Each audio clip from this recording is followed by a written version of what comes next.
Assalamualaikum warahmatullahi wabarakatuh. Salam sejahtera untuk kita semua. Bagaimana kabarnya hari ini? Semuanya sehat? Semoga semua selalu dalam keadaan sehat dan semua selalu dalam lindungan Tuhan Yang Maha Esa. Nah, kali ini kita sudah memasuki pertemuan ketiga. Nah, sekarang materi kita yaitu tentang menelaah struktur dan kebahasaan pada puisi rakyat. Pertemuan pertama kemarin kita sudah mengenal dan memahami apa itu puisi rakyat. Pertemuan kedua kita sudah belajar menyimpulkan puisi rakyat. Nah, sekarang kita akan menelaah dari segi struktur dan segi kebahasaan pada puisi rakyat. Ibu berharap kalian semua dapat menyimak video pembelajaran ini dengan baik sehingga kalian paham bagaimana nanti cara menelaah struktur dan kebahasaan pada puisi rakyat. Jadi, apabila ada yang dirasa penting, silahkan dicatat di buku kalian masing-masing untuk referensi kalian dalam belajar. Nah, langsung saja materi kita yang pertama adalah menelaah struktur dan kebahasaan pantun. Jadi, kita akan mencoba belajar menelaah pantun dari segi struktur dan kebahasaan pantun.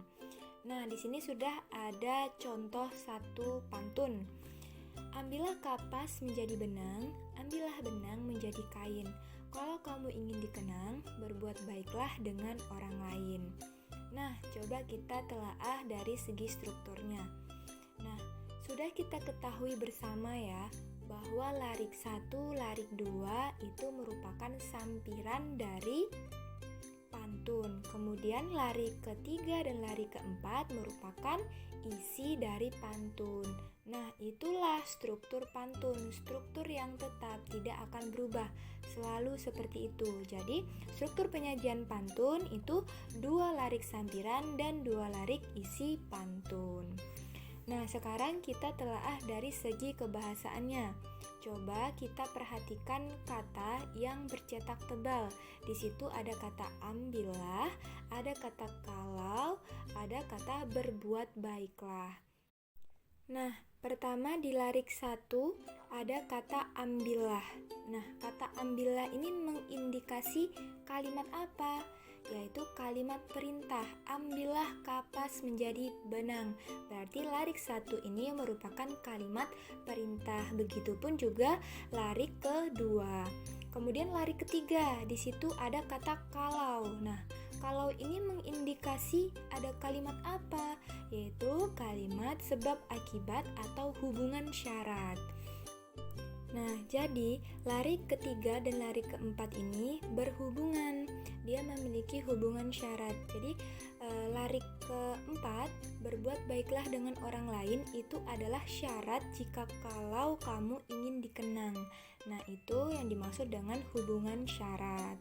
Jadi, dapat disimpulkan ya bahwa kebahasaan pantun itu dapat berisi kalimat ajakan, perintah, larangan, syarat, dan nasihat.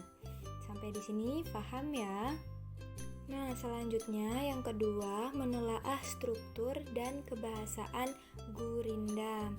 Jadi kita akan mencoba belajar menelaah gurindam dari segi struktur dan kebahasaannya. Di sini ada satu contoh gurindam, yaitu apabila kelakuan baik berbudi, hidup menjadi indah tak akan merugi.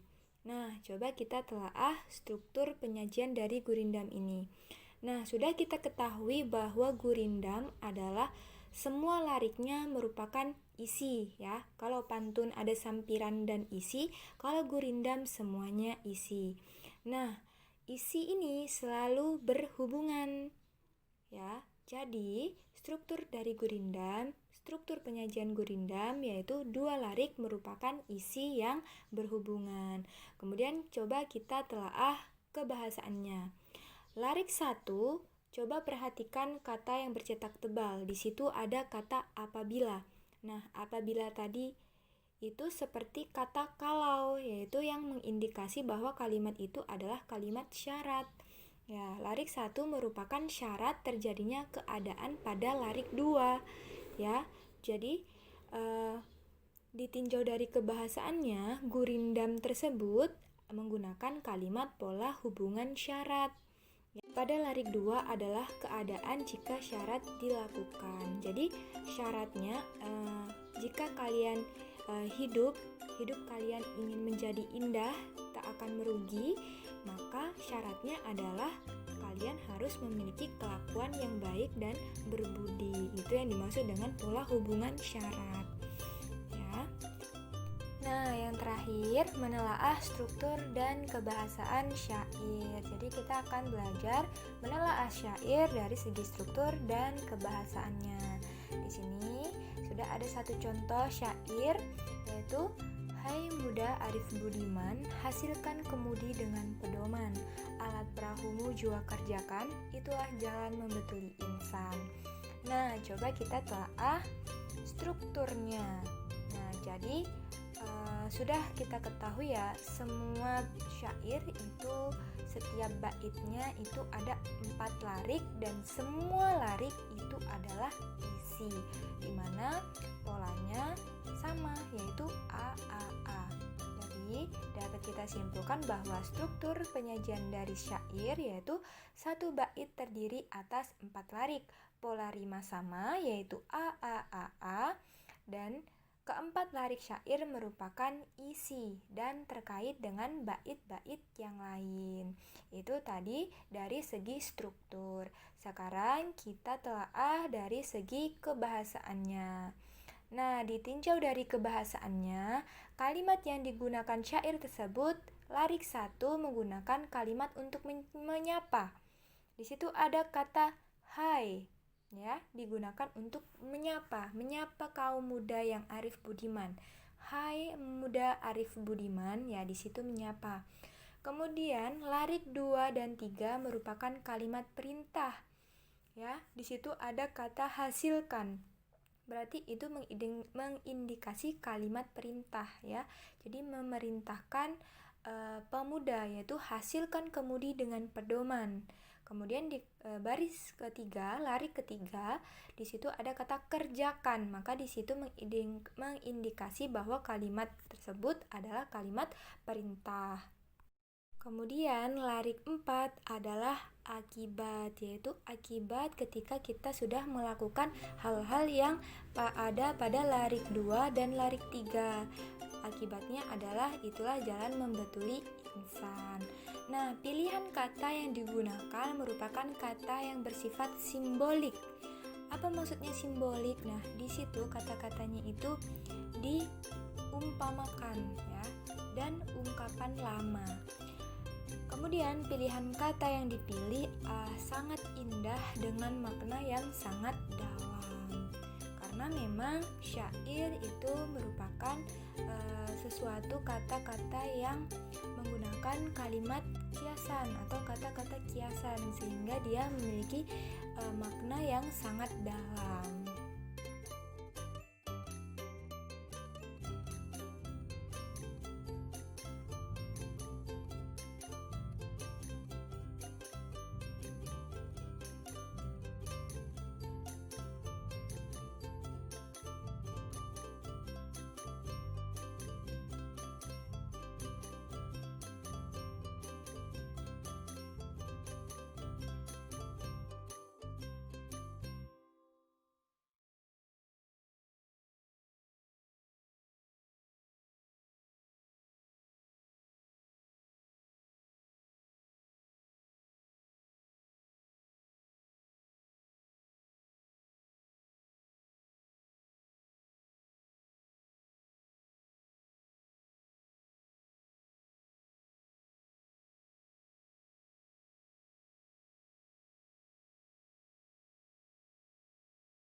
Nah, sekarang sudah paham ya bagaimana menelaah struktur dan kebahasaan dari pantun, gurindam, dan syair. Kalau sudah paham, sekarang kalian mengerjakan tugas yang ada. Nah, yang pertama tugasnya adalah buatlah pantun, gurindam, dan syair karya kalian sendiri.